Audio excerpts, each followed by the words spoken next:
Well, I'm having interesting propane supply issues, it seems.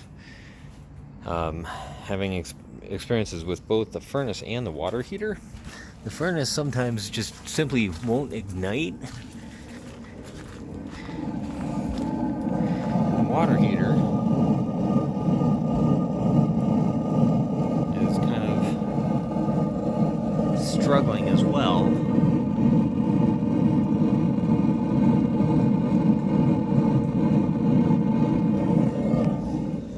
So I'm not sure what's going on, and I'm looking for, I don't know, maybe some advice as to what it might be. I thought it might be a regulator issue, so I swapped propane tanks. I've got two regulators in this rig. I've got one on the roadside that is connected to a single regulator in here, and on the other side it's a dual auto changeover.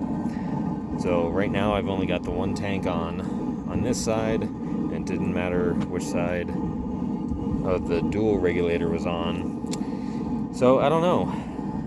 Give me your comments and tell me what I should be looking for.